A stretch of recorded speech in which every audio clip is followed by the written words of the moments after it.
explain practice set 1.2 and question number 9. You can see here in the given question, here is triangle ABC and segment BD is bisector of angle ABC. This one is given information. काय माहिती दिली आहे बघा. हा त्रिकोण ABC आहे. या ABC मध्ये हा जो BD आहे, रेख BD, ज्याला आपण सेगमेंट म्हणतो, रेख BD हा ABC त्याचा बायसेक्टर म्हणजे कोन दुभाजक आहे.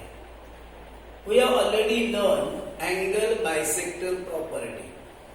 कोन दुभाजकाचा गुणधर्म आपण ऑलरेडी याच्यापूर्वी 3-4 एक्झाम्पल्स मध्ये पाहिलेला आहे बघा. त्यामुळे इझी टॉपिक आपण सहज इझिली आपल्याला कळेल बघा. अँगल बायसेक्टर प्रॉपर्टी कशी यूज करतात बघा. This one is bisector. You have to take the upper side and downward side. आपल्याला एक वरची एक बाजू आणि मग खालची बाजू घ्यायची. इज इक्वल टू हे दोन पार्ट घ्यायचे.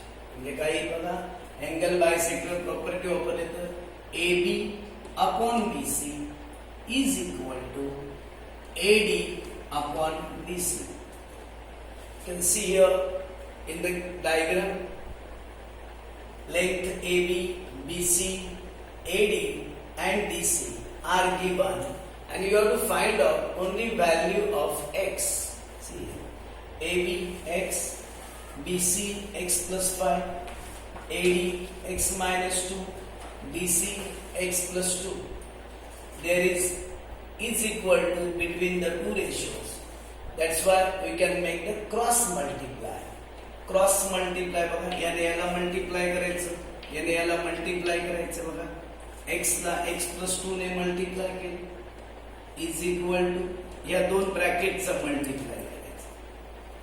x ने x ला मल्टिप्लाय केलं x स्क्वेअर, या x ने 2 ला पण मल्टिप्लाय करायचं म्हणून 2x आहे ना, is equal to you can see here there are two bracket. दोन ब्रॅकेट दिसते तुम्हाला. ब्रॅकेटचा मल्टिप्लाय करताना पहिल्यांदा ह्या x ने या ब्रॅकेटला मल्टिप्लाय करायचं आणि नंतर या +5 ने मल्टिप्लाय करायचं. At first you have to multiply by x to this bracket and then you can multiply by +5 to the same bracket. So x bracket x minus 2 +5, you have to take the sign +5 and bracket x minus 2. बघा हा bracket double आलेला आहे बघा. एकदा x ने याला multiply करायचं असतं, एकदा +5 ने मल्टिप्लाय केलं. आता x ने x ला मल्टिप्लाय केलं x स्क्वेअर, x ने 2 ला मल्टिप्लाय केलं -2 एक मायनस साइन आहे बघा, +5 ने मल्टिप्लाय केलं 5x, 5 ने 2 ला पण मल्टिप्लाय, 5 2 जा 10, the sign is minus. Now you can see at the both side you can see x square. Here is +x square, here also +x square. If you take this x square to that side it will become -x square. That's why they will cancel. दोन्ही साइडला x square आहे, हे plus आहे, इकडे घेतलं तर minus होईल म्हणून हे दोन्ही कॅन्सल केले. Remaining 2x. You can see here -2x plus 5x. Here you can see the similar terms.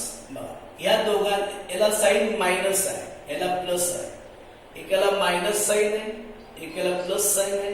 मग त्यांची सबट्रॅक्शन करायची म्हणजे वजाबाकी करायची आणि मोठ्या संख्येचं साइन द्यायचं. बघा 5x मधून 2x मायनस झाले 3x. You have to give the sign of the greater number. Therefore +3x. It is -10. You cannot make the addition or subtraction of these one.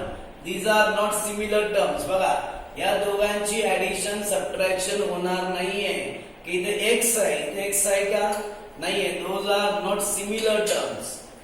Now you have to take the similar terms to one side. आता बघा इथे 2x आहे is equal to 3x minus 10.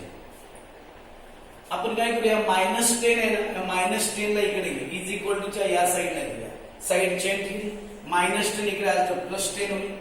Is equal to च्या पलीकडे पहिल्यांदा कोण होतं 3x आहे, You can take this plus 2x to that side. It will become minus 2x. बघा पुन्हा एकदा minus 10 ला आपण या साईडला घेतल्यामुळे plus 10 झाले आणि plus 2x तिकडे घेतले त्यामुळे minus 2x. 3x मधून 2x minus झाला x. 10 is equal to x. Therefore x is equal to 10. You can solve it very you can say easily. At first you must make the multiply of this bracket, then you can find the value of x. The next question number 10. This is on activity base. Some empty boxes are given. You can learn this one by BPD theorem. How? You can see. Here is triangle DEF. You can see in the board. Triangle DEF. And what is the given information? That PQ is parallel to DE. What is given? Say PQ is parallel to DE. QR is parallel to EF. And you have to prove that PR is parallel to DF. कळतो का बघा question पुन्हा एक बघा. Triangle DEF त्रिकोण DEF मध्ये PQ आहे हे DE ला पॅरलल आहे म्हणजे समांतर आहे. QR आहे ही साइड जी आहे ती EF ला पॅरलल आहे आणि तुम्हाला ही गोष्ट प्रूव्ह करायची आहे. काय करायचं प्रूव्ह करायला PR तुम्हाला DF ला पॅरलल आहे हे तुम्हाला प्रूव्ह करायचं. ओके से प्रूफ ज्याला आपण मराठी सिद्धता असं म्हणतो.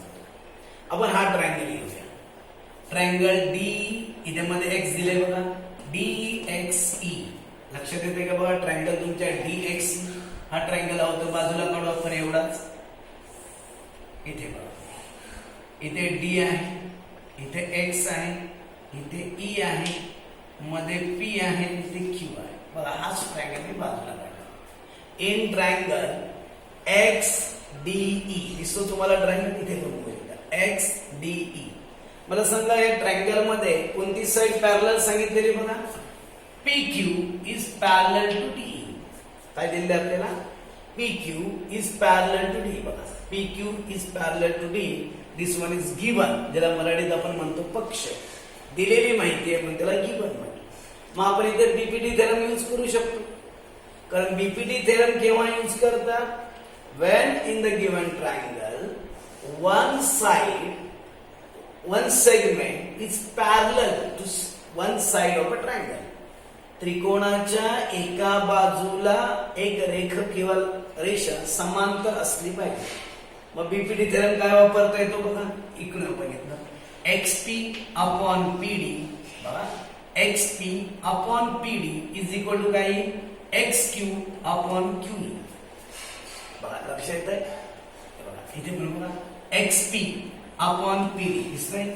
XP upon PD is equal to हा portion XQ upon QE. Suppose BPT basic proportionality theorem मराठीत आपण म्हणतो प्रमाणाचे मूलभूत प्रमेय. You can give here 1 point. त्याला एक नंबर टाकूया आपण. हे स्टेटमेंट्स आपल्या पुढे यूज होणार आहे. आता सेकंड ट्रायंगल घेऊया. आता ट्रायंगल हा घेतला दिसतो तुम्हाला ट्रायंगल XEF दिसतो. हा ट्रायंगल XCF दिसतो. इन्फॉर्मेशन काय दिलेली आहे आपल्याला QR is parallel to EF. QR is parallel to EF. Given म्हणजे पक्ष. इथे पण आपण इझिली तसंच बीपीडी थेरम यूज करता येईल. बघा बीपीडी थेरम वापरत सांगा कोणते सांगा XQ upon QE is equal to XR upon RF.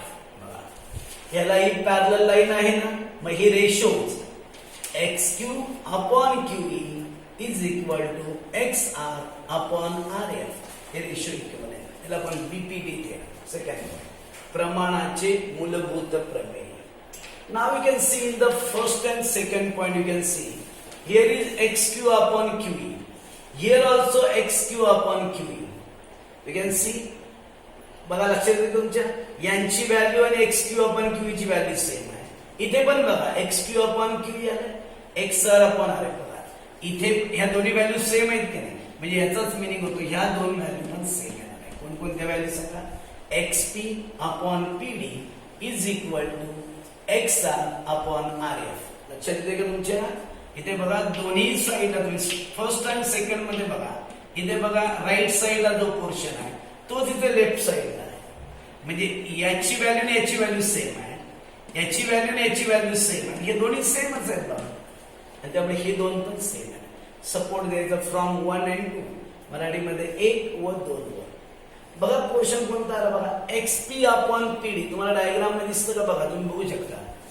XP upon PD, XP upon PD is equal to काय आलं बघा, XR अपॉन RF. असं आलं का? बघा हा ट्रायंगल होता, बाजूला इथे एकदा ट्रायंगल काढून दाखवतो. लक्षात येतं का बघा, इथे X आहे, इथे D आहे, इथे F आहे. ओके, इथे P आहे आणि इथे कोण आहे? R आहे. आपण कोणता रेशो दाखवला बघा, हे स्टेटमेंट बघा.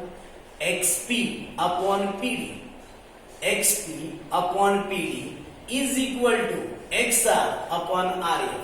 म्हणजे हा रेशो आणि हा रेशो सेम जर येत असेल तर आपोआपच PR कुणला पॅरलल येणार?